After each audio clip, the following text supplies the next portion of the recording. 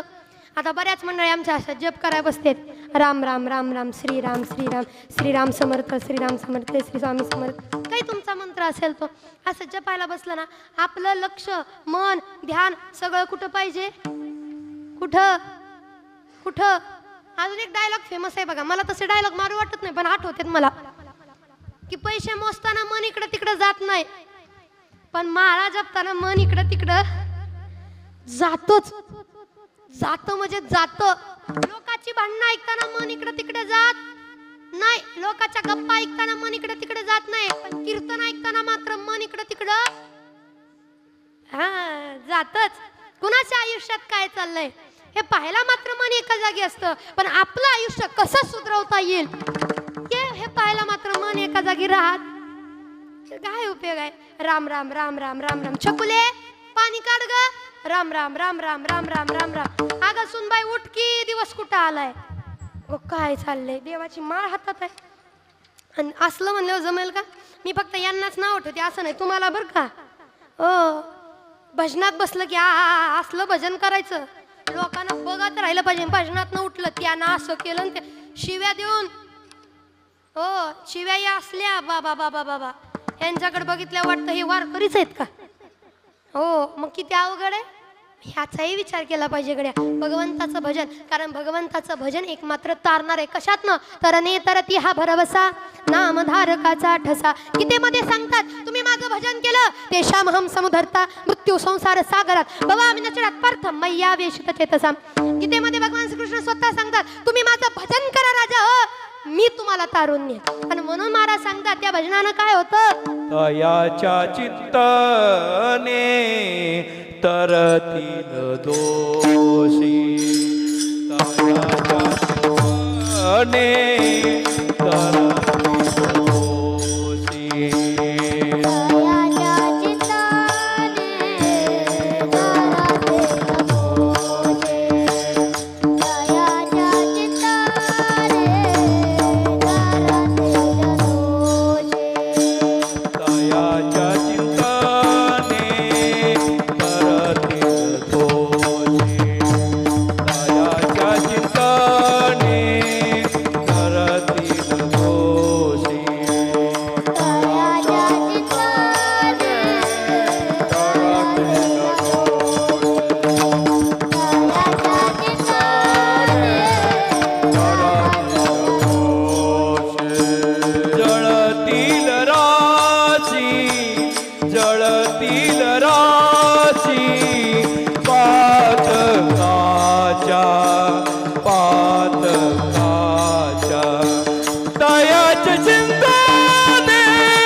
पातकांच्या.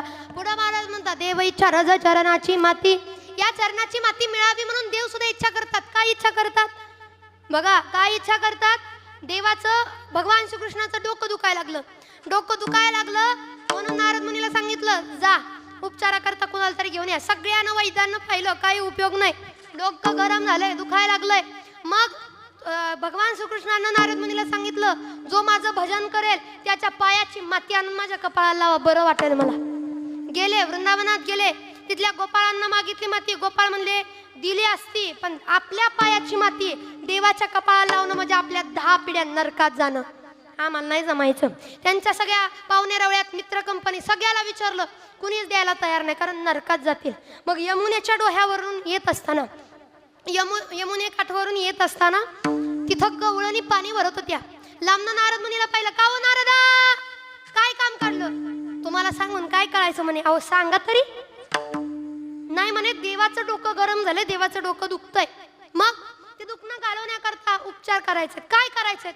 जो भक्त त्यांचं रात्रंदिवस भजन पूजन करतो त्यांच्या पायाची धूळ देवाच्या कपाळाला लावली की देवाचं डोकं शांत होईल. मग आमची ना की हो, आम्ही पण भजन करतो, आम्ही पण देवाचं गुणगान लय गातो, आमची काय करा, आमच्या पायाची माती न्या देवाला. नारद मुनी म्हणले, ताया हो, तुमच्या पायाची माती नेईल खरं, पण तुमच्या 10 पिढ्या नरकात जातील. चालेल का तुम्हाला? गवळणीच्या डोळ्यात पाणी आलं आणि त्या गवळणी काय म्हटलं माहितीये का? नारदा, देवाचं दुखणं थांबवण्याकरता आम्ही नरकात सुद्धा जायला तयार आहे, पण देवाचं दुखणं थांबलं पाहिजे. माती द्या पायाची. पायाची माती काढून नारद मुनीच्या हातावर सगळ्यांनी मुठ दिली. नारद मुनी माती घेऊन गेले आणि देवाच्या कपाळावरती ओली करून ती माती लावली. जशी लावली देवाचं डोकं शांत पडलं. देवानं विचारलं, कुणाकडून आणली? नारद मुनी सांगितलं, सगळ्याला मागितली, गोपाळांना, तुमच्या मित्रांना, नातेवाईकांना, कुणी नाही दिली. मग त्या गवळणीने दिली, त्या यमुना काठी असणाऱ्या गोपिकांना दिले. देवानं सांगितलं, त्या गोपिकांना दिले ना, इथून पुढं माझ्या कपाळाला कुठलाच गंध दुसरा लावायचा नाही. लावला तर ज्या गोपींना मला पायाची माती दिली त्या गोपींच्या पायाची मातीच माझ्या कपाळाला लावायची. आणि तेव्हापासून देवाच्या कपाळाला लावली जाते. त्या गोपिकांच्या पायाची माती देवाच्या कपाळाला जो लावला जातो गंध, तो कुठला आहे? गोपी हा, गोपीचंद म्हटलं जातं त्याला. का? कारण गवळणीच्या पायाची माती म्हणून. देव इच्छा रज चरणाची माती, देवयती राजा चरणाची माती, देवयती राजा चरणाची माती. देवयती राजा चरणाची माती, देवयती राजा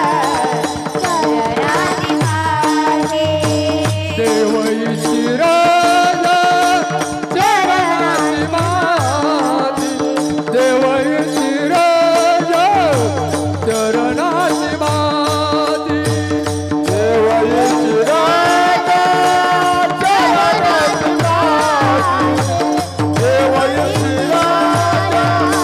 चरणाची माती. दावत दानाती मागे मुळे, दावत दानाती मागे मुळे, दावत दानाती मागे मागे, दावत दानाती मागे मागे. देवयती राजा करतील दोषी दयाच्या चिंतने, करतील दोष, दयाच्या चिंतने, करतील दोष, दयाच्या चिंतने, दयाच्या चिंतने, करतील दोष, दयाच्या चिंतने, करतील दोष, दयाच्या चिंतने, करतील दोष, दयाच्या चिंतने.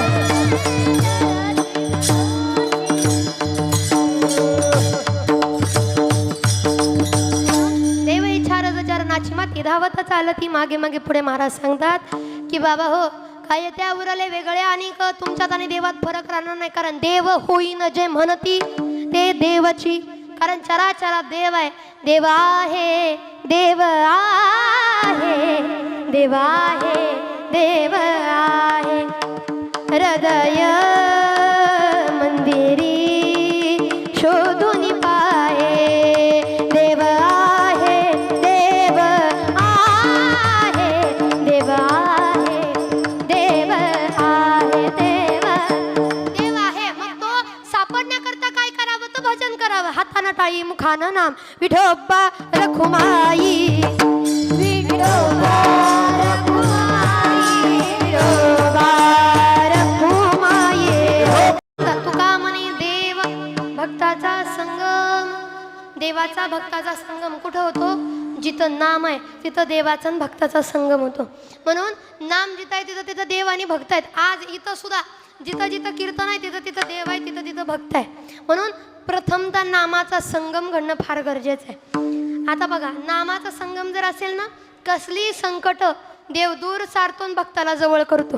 ज्याचं उदाहरण 2 दिवसापूर्वी सगळ्याला कळलं असेल. काय? इंद्रायणी माता ओसाडून वाहत होती. अलीकड पलीकड जायला रस्ता सुद्धा नव्हता.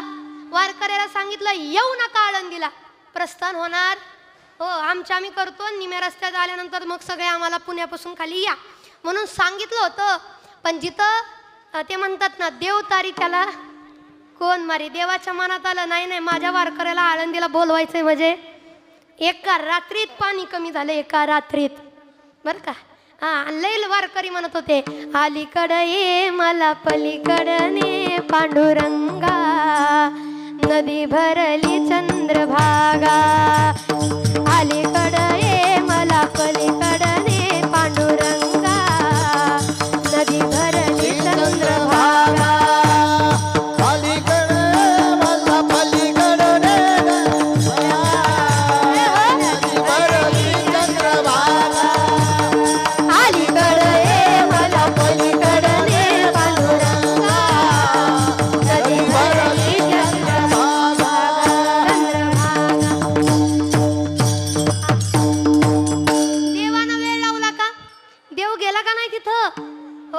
बरीच लोक म्हणतात आपलंच काहीतरी चुकलं होतं, इंद्रायणी मातीला किती खराब केलं होतं, मग त्याच्यामुळेच माऊलीने येऊ दिलं नाही काही नाही. पण आई अशी असते, लेकरांना किती जरी चुका केल्या तर ती लेकराला लांब सारत नाही, जवळ घेऊन मायेनं प्रेमानं समजवते. तेच माऊलीनं केलं. पाणी ओसारलं, सगळ्या भक्ताला जवळ केलं. आणि आमचे वारकरी सुद्धा होय होय वारकरी आणि पाहे पाहे रे. आता वारीमध्ये देव भक्त आणि नामाचा काय झाला, संगम झाला. पायानं चालताना पायाला कितीतरी फोड येत आहेत, त्याची काळजी नाही. ऊन लागतंय, पाऊस आहे, वारा आहे, त्याची काळजी नाही. भुकेची चिंता नाही, उपाशी राहण्याची काळजी नाही. काय झालं तरी याची काळजी नाही. का? पाहून घेणारा पुढे एकच उभा आहे. मग कथा त्रिवेणी संगम,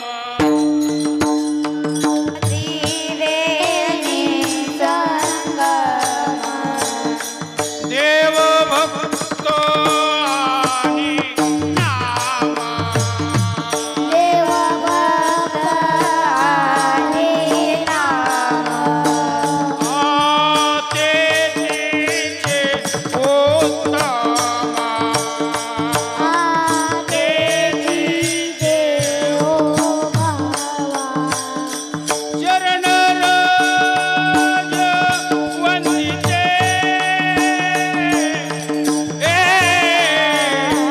जळते दोषाचे डोंगर, जळते दोषाचे डोंगर. आणि म्हणून त्रिवेणी संगम जिथं घडतात, आपल्याला सुद्धा संगम लय जवळ आहे, फार जवळ आहे संगम. पण आपल्याला या संगमाला जायला जमत. तिकडं गंगा यमुना सरस्वतीच्या संगमावर चाललेत. एवढा इथं भीमेचा आणि निरेचा संगम आहे.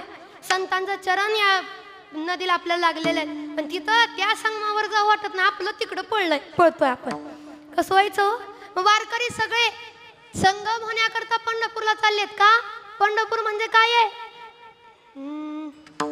जंबू या द्वीपा माझी एक पंढरपूर गाव, धर्माचे नगर देखा, विठू पाटील त्याचे नाव. चला जाऊ तया ठाया, काही भोजन मागाया, विठोबाचा धर्म जागो, त्याच्या चरणी लक्ष लागो, विठोबाचा धर्म जागो, त्याच्या चरणी लक्ष लागो. आणि मग वारकरी कुठं चाललेत? पंढरपूरला. आपण सहज म्हणतो काय, पाऊले चालती. तुम्हाला येत नाही वाटत? तुम्हाला ते कसं येईल? तुमचं सगळ्याचं फेवरेट एकच, पाटलाचा टोक टोक टोक बाबा. हो नाही हे असलं येतं आपल्याला ते नाही हो म्हणावं मग काय पाऊले चालती क्या बघा पाऊले चालती सुखी संसाराची टाळ पकवास काय वाजू नका तोंडानं आवाज आला पाहिजे जोरात. आज आपण ना आळंदीला गेलोय ना देहूला गेलोय ना पंढरपूरला गेलोय पण आपल्या टेंबू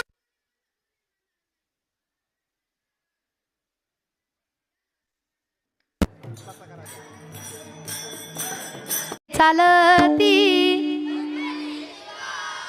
जोरा जोरा जरा पाऊले चालती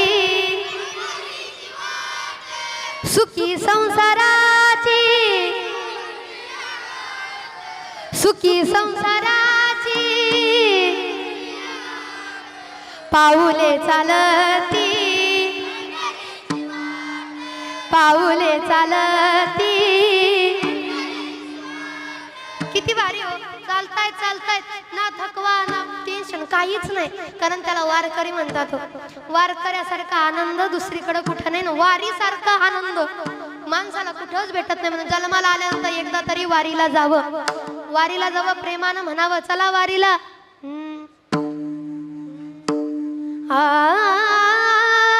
दिंडी चालली चालली दिंडी चालली चालली विठ्ठलाच्या दर्शनाला विठ्ठलाच्या दर्शनाला घुमी गजर हरिनामाचा घुमी गजर हरिनामाचा भक्त नामात रंगला भक्त नामात दंगला.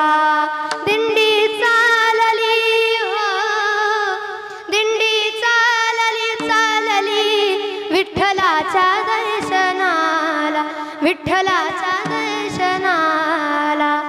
गळा दाटला अभंग घोषू विठू रखुमाई गळा दाटला अभंग घोषू विठू रखुमाई.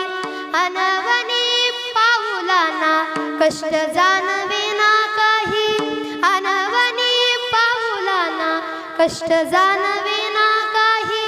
चंद्रभागेच्या तीराची चंद्रभागेच्या तीराची ओढ लागली मनाला ओढ लागली मनाला.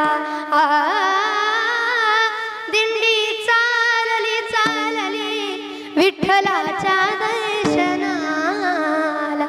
तसं आपण सुद्धा जावं आणि आपला सुद्धा संगम हवा आणि त्याच्याकरता अभंगाच्या शेवटच्या चरणामध्ये सांगतात तुका म्हणे देव भक्ताचा संग तुका म्हणे देव देव भक्ताचा संगमा तुका म्हणे देव भक्ताचा संगमा. ते देवगणा त्रिवेणीचा ते देवगणा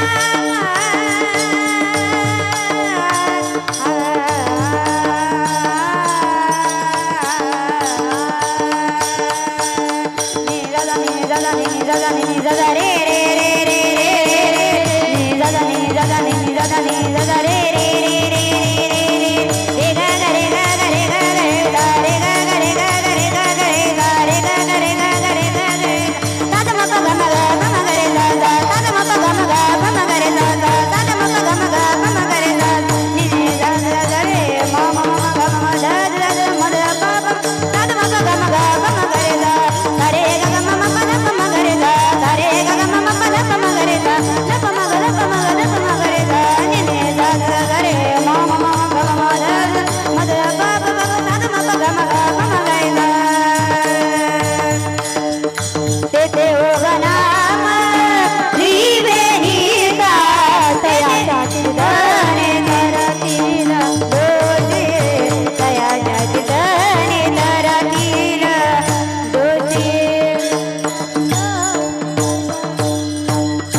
अभंगाचं चिंतन मांडण्याचा प्रयत्न केला. अभंगाचा अर्थ असाच असेल म्हणता वेगळा असू शकतो माझ्या परीने. गुरुवारी यांनी मला जे दिलं पुरेपूर तुम्हाला देण्याचा प्रयत्न. या ठिकाणी असणारे समस्त देशमुख परिवार, हे कीर्तन तुम्ही आम्ही सगळे या ठिकाणी एकत्र येणं म्हणजे या देशमुख परिवाराला या दुःखातून बाहेर काढण्याकरता, एक आधार देण्याकरता एकत्र येणं. कारण आज त्यांच्या पश्चात त्यांच्या पाठीमागं जेवढी मंडळ आहेत तेवढे हळहळ करतायत. आज त्यांची आई वयानं थकून गेली, पण लेकराच्या नावानं डोळ्यातनं पाणी यायचं मात्र राहिलं नाही हो. कीर्तन चालू झाल्यापासून बाकीच्याचं लक्ष कुणाचं फोनवर आहे, कुणाचं गप्पा मारण्यावर आहे, कुणाचं कोण आलं आहे पाण्यावर आहे. आई म्हातारी झाली आहे, पण मनामध्ये एकच माझं लेकरू गेलं आहे. लेकरू जाण्याचं दुःख सगळे माझ्याकडे बघत होते. आई एकटी डसाडसा रडत होती हो. नाही, सगळ्यात मोठं दुःख हे आईला असतं. पोटचं लेकरू गेल्यानंतर काय वाटतं हे आईशिवाय दुसरं नाही कुणाला कळत. आज सगळ्यात मोठं दुःख त्यांची आई या ठिकाणी असणाऱ्या सुजाता भीमराव देशमुख त्यांच्या मातोश्री या ठिकाणी आहेत, ज्यांचं आजचं हे वर्षश्राद्ध पुण्यस्मरण आहे. कैलासवासी दादासो भीमराव देशमुख अतिशय प्रेमळ व्यक्तिमत्व, मायेनं सगळ्याला जवळ करावं. त्यांच्या पश्चात त्यांच्या पत्नी सुवर्णाताई या ठिकाणी आहेत, त्यांच्या कन्या आणि त्यांचे या ठिकाणी जावई अंकिताताई, आनंददादा, सगळी मंडळी आज अंकिता आनंद मोठे, आनंद अंकुश मोठे, सगळी मंडळी त्यांच्या नावाने एकत्र येऊन करत आहेत. आज त्यांच्या पश्चात असणारी त्यांची लेक अंकिताताई या ठिकाणी. अंकिताताईंनी डसाडसा रडावं का? माहेरचा बाप गेला म्हणजे लेकीला कळतं आता माहेर नाही आपलं. आई एकटी आहे, आईसाठी माहेरात जावं, पण माहेरात गेलं ना बाप कुठून तरी हाक मारतोय, तायडे आली वय, तायडे जेवली का, तायडे कुठं गेलती ग, तायडे. म्हणून जेव्हा माहेरात गेल्यानंतर बापाचा कानावरती आवाज पडण्यासारखा भास होतो गड्या. मग लेखीला परत माहेरात जाऊ नाही वाटत. म्हणून या माझ्या तायांना हात जोडून सांगणं, बाप आहे ना तोपर्यंत किती वेळ आई काही वाटत नाही. बाप असताना किती वेळ गेला तर काही वाटत नाही, पण बाप नसताना एकदा जरी गेला ना माहेरात थांबावंसं नाही वाटत, नाही वाटत. बापाचं प्रेम लेकरांकरता एवढं असतं राजा हो. आपण सहज म्हणतो बाप तो बाप असतो, आपण म्हणतो आपल्यासाठी काय केलं, काय केलं, स्वतः जिजला, हाडाची काढा, रक्ताचं पाणी त्यानं आपल्याकरता केली. आणि म्हणूनच म्हणतात बाप तो बाप असतो. काय म्हणतात? बाप तो बाप असतो. अरे स्वतः उपाशी राहतो आपली पोट भरतो का? बाप तो बाप असतो. स्वतः फुलाच्या पायघड्या लेकरांना टाकतो, स्वतः काट्यावरती उभा राहतो, कारण बाप तो बाप असतो. स्वतः मशालीसारखा जळत राहतो आणि लेकरांना प्रकाश देत राहतो, कारण बाप तो शेवटी बाप असतो. सहज आपण म्हणतो काय केलं बापानं, ताया हो लग्न जमलं आपलं. अंकिताताई येत आहेत म्हणून सांगू, अंकिताताई लग्न जमलं आपलं. ज्या दिवशी लग्न जमलं ना त्या दिवसापासून बापाच्या मनामध्ये उरवर होती का? 20 वर्ष पोरीला ज्या शिकवलं, लहानाचं मोठं केलं, लाडानं प्रेमानं वागवलं, ती पोरगी आज जाणार आहे बरं, ती पोरगी नाही राहणार. पोरीनं सासरी नांदायला जाताना लग्नाच्या 1 दिवस आधी काहीतरी मनात यावं, दारात येऊन उभा राहावं. बाप घरामध्ये, बाप पैसे मोजतो, ह्याला किती द्यायचे, त्याला किती द्यायचे. पोरीनं दरवाजातनं पाहावं आणि एक क्षण फक्त बापाकडे नजर फिरवावी पोरीनं. बापानं घरातनं पोरीच्या नजरेला नजर भिडवावी आणि पोरीच्या नजरेत नजर टाकली की बापानं ओळखावं. पोरीचं डोळं म्हणतायत बाबा चालली मी माझ्या घरी. फार दिवस म्हणत होता परक्याचं धन आहे, परक्याचं धन आहे. निघालं परक्याचं धन परक्याच्या गावाला. बाबा एकदम मिठी माराव या लेकीला. बाबा यांना जवळ गालावनं पाठीवनं हात फिरवू द्यावं, कारण परत असं लाड नाही करायला भेटायचा, परत जवळ घ्यायला नाही भेटायचं. बाबा जवळ येता नाही यायचं, आता तुमच्या पोरीच्या अंगावरती जबाबदारी पडणार आहे. नजरेला नजर भिडावी, बापानं घरातनं पावन पळत यावं. तुम्ही बघा आपला बाप किती स्वाभिमानी असला, दगडाच्या काळजाचा रे बाप आपला, पण पोरगी नांदाय चालली म्हटल्यानंतर डसा डसा रडतो. चुलत्या मामाची भांडणं घरापर्यंत आली पण त्याच्या डोळ्यात पाणी नाही आलं. गावानं त्याच्या विरुद्ध करत कटकार असताना केली पण त्याच्या डोळ्यात पाणी नाही आलं. ही लेक नांदाय चालली ना की बाप पटकन पळत येतो, पोरीच्या खांद्यावरती डोकं ठेवतो, पोरीला मिठी मारून डसा डसा रडतो. नाही आवरत बापाला त्यावेळेस, नाही सण होत, कारण बाप लेकीचं नातं लय वेगळं असतं. आज अंकिताताईंनी रडावं, बाबा उभ्या आयुष्यात लय माणसं मिळतील हो, तुमच्यासारखं कोणी नाही मिळायचं. आपल्याकडे एक म्हण आहे, माय मरो मावशीवर. ती जर इथं वापरली, बाप गेला तरी चालेल, चुलते मामा राहिले पाहिजे. पण सांगू का, चुलत्यानं किती जीव लावला तर बापाची सर नाहीयेत. मामानं किती जीव लावू द्या हो, बापाची सर नाहीयेत त्यांना, कुणालाच नाहीयेत. बाप म्हणजे आधार आहे रे घरचा. आज या घरावरची सावली आधार केलाय, आधार. आम्हाला त्यांच्या पत्नीने सांगितलं, सुवर्णा साईने महाराज वाचवण्याचा लय प्रयत्न केला, जीवाचं रान केलं, फक्त एक वाटत होता आमचा आधार राहावा बास. खाट्यावर पडून राहावं हो त्यांना, खाट्यावर पडून राहावं, पण आमच्याकरता असावं. बाईचा जेव्हा आधार जातो ना तेव्हा काय होतं महाराज तुम्हालाही माहित आहे. आणि म्हणून झाड सावलीच गेलं आता खेळ हा उन्हासी, झाड सावलीचा खेळ हा उन्हास, बाप गेला दूर देशी. बाप जाण्याचं दुःख काय ते आमच्या अंकिता ताईला विचारा. ही हलून जाते, तिला कुणासाठी जगावं हे कळत नाही, कारण तिला माहित असतं माझा बापाने माझ्यासाठी काय केलंय. पोरीशिवाय चांगलं कुणाला माहित नसतं. डसाडा रडावं त्या लेकीनं फक्त बापाच्या नावानं. माहेरात आलं की पहिला शब्द बापाचा. तायडे काय न्यायचंय ग तुला? बाबा मला ते भांड आवडलं, घेऊन जा. बाबा मला ते झाड आवडलं, घेऊन जा. बाबा हे, बाबा ते, सगळं देऊन टाकलं, कारण प्रेम होतं. म्हणून बापाचं प्रेम असं असतं, म्हणतात ओरा मंदी माया त्याच्या काळ्या मेघावानी, दाखविन कधी कुणा डोळ्यातल पाणी. जिजू जिजू संसाराचा गाडा हाकला, वटामध्ये हसू जरी कनावा कला. घडीभर तू थांब जरा, ऐक त्याचे डापर, लई अवघड हाय गड्या उमगाया बापर, उमगाया बापर. मुकी मुकी माया त्याची मुकी घाल मेला, मुकी मुकी माया त्याची मुखी घाल मेला. काय म्हणतात, बापाची माया मुख्य दाखवता नाही येत, पण अफाट प्रेम त्याचं लेकरांवरती असतं. आज लेकीवरती प्रेम आहे. आज आमचे बाबा म्हणतात, ताई एखाद्या ठिकाणी कार्यक्रमाला गेली आणि त्या गेलेल्या व्यक्तीची लेक ओळखायची असेल तर मनपात सगळ्यात जास्त जिला रडू येतंय ना ती त्या बापाची लेक आहे. आस्ताई धाय मोकून रडतायत का? नवऱ्या आपल्या वडिलांच्या नावानं.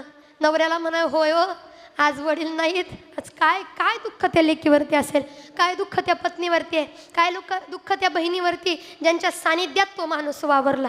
आम्हाला आज खऱ्या अर्थानं पाहायला गेलं, त्यांच्या सानिध्यात येणारी त्यांची माणसं रडतायत. हे पाहून एक वाटतं, गड्या काका तुमचं जीवन कसं होतं मला माहीत नाही, तुम्ही वागला कसं, दिसत कसं होता, बोलत कसं होता माहीत नाही, पण तुमच्या या सगळ्याच्या डोळ्यातलं पाणी सांगतं त्यांचा स्वभाव कसा होता.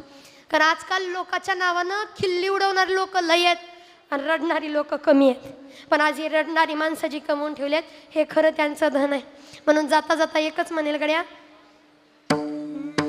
होता सोन्याचा संसार, राजा राणीचा दरबार. होता सोन्याचा संसार, बाबांचा दरबार. कशी काळाने थट्टा केली, बाग सुखाची हरपून गेली. कसं विसकटलं हे सार, होता सोन्याचा संसार, राजा राणीचा दरबार, या बाबांचा दरबार. सर्वांच्या वतीनं, आपल्या सगळ्या वारकरी संप्रदायाच्या वतीनं एकच प्रार्थना असेल गड्या, की बाबांना सद्गती प्राप्त व्हावी आणि बाबांना भगवंताच्या चरणी प्रार्थना जागा मिळावी, एवढी सर्वांनी प्रार्थना करायची. माझ्या वाणीतनं काही अपशब्द गेला असेल तर क्षमस्व. सुंदर असे असणारे सृष्टीवाले दादा या ठिकाणी आहेत, सुंदर असे असणारे मृदुंगाचार्य, गायनाचार्य आमचे धनाजी दादा या ठिकाणी वेळात वेळ काढून उपस्थित आहेत. चोपदार बाबा, शूटिंगवाले दादा, बसणारे सगळे श्रोते मंडळी आणि देशमुख परिवार यांचं दुःख कमी व्हावं एवढीच या ठिकाणी प्रार्थना. आमचे गाडे दादा, दीपक दादा, त्यांचे जावई मंडळी, सगळी मंडळी आज त्यांच्या नावाने करत आहेत आणि करत राहो एवढीच या ठिकाणी प्रार्थना. जाता जाता एक सर्वांना देवाचं गोड असं भजन करा, अंतकरणानं देवाला वाहून घ्या. कारण ज्या क्षणी आपण या देहाचा घडवतो अभंग तेव्हाच आपल्याला भेटतो पांडुरंग. एवढं लक्षात ठेवून परमार्थाची वाट चला. झालेली सेवा भगवंताच्या चरणी समर्पित करून सेवेला पूर्ण विराम. विठ्ठल जय जय विठ्ठल, जय विठ्ठल जय जय